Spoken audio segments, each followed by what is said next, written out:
By now you will have seen Lionel Messi's breathtaking goal against Nigeria multiple times at a variety of speeds and from different angles. You have likely also seen Marcos Rojo's winner, the right-footed hammer blow that sent Argentina through to the knockout stage, a number of times. What you might not have seen, though, is the celebration of the latter. Well, you'll have seen Messi arrive and jump on Rojo's back, with the Manchester United defender so pumped, so coursing with adrenaline, that he carried one of the greatest footballers ever about 30 yards before the team, substitutes and assistants all caught them for one enormous pile. But what you probably didn't see was Jorge Sampaoli's celebration, as sad and lonely a moment as there has been in this global feast of football. Setting off joyously, the thought process is written across the coach's face. He deviates from his course, turning away from the direction of all the players, and he loops round alone, only really getting acknowledgement, or a peculiar look, from the fourth official. Having been so close to the precipice, this was obviously an enormous moment for the Argentina coach, but the days of bitter recriminations and toxic accusations in the preceding week had seen him sidelined as an irrelevance, with many people believing, though not completely true, that the players had selected the team in formation to play Nigeria. A select group of players had engaged Sampaoli in a long discourse over the game plan for that crunch final group encounter, but they insist it was the usual, that coaches need to know what their players are comfortable with, and one of the results of that was the lack of pressing and deeper backline. Messi and Argentina rise in the third game to salvage their campaign, yet that feeling of discomfort between players and coach, of a balance of power that is tilted, still reigns. Sampaoli's first response in his press conference on Friday was to blurt out that the players haven't yet been informed of the team. A limp attempt at asserting authority, if ever there was one. How the team to play France will look has obviously become a big question after such drastic change in each of the opening 3 fixtures. Didier Deschamps can have few certainties about how Argentina will line up and should instead plan for individuals, though the France coach has shown little evidence of any plan so far in Russia.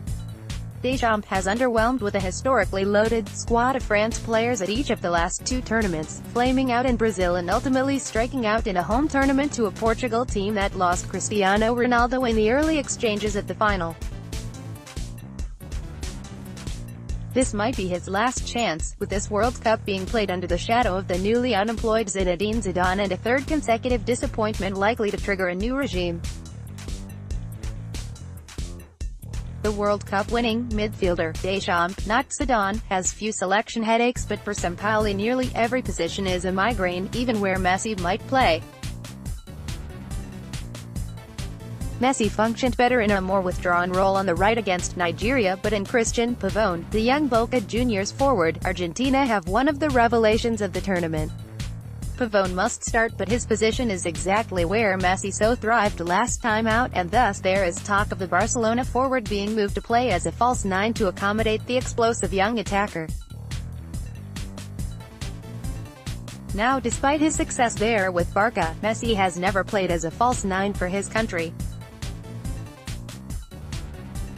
It makes sense, after all, the Argentines are so overloaded with center-forward talent in Gonzalo Higuaín, Sergio Aguero and Paulo Dybala that they have been able to leave out players like Mauro Icardi, who has been one of Serie A's top strikers for the past few seasons.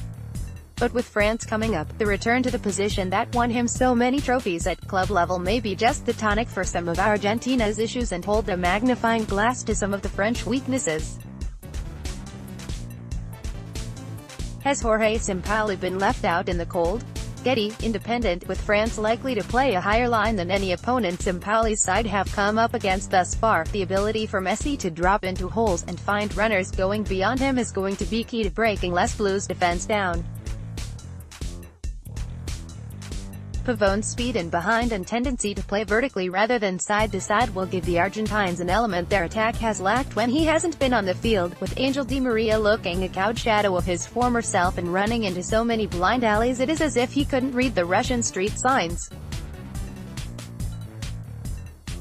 Ever Banega and Javier Mascherano will retain their places in midfield, and Rojo, the hero of St. Petersburg, will surely keep his in a defensive line that is still creakier than an old door.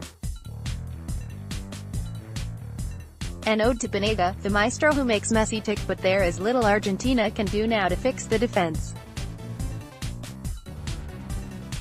It is a personnel issue, more than anything, but the back four that played last time appeared much more confident with Franco Armani in goal, and the decisive late winner from Rojo was actually set up by Gabriel Mercado, the versatile but aging defender who might yet struggle to cope with France's pace.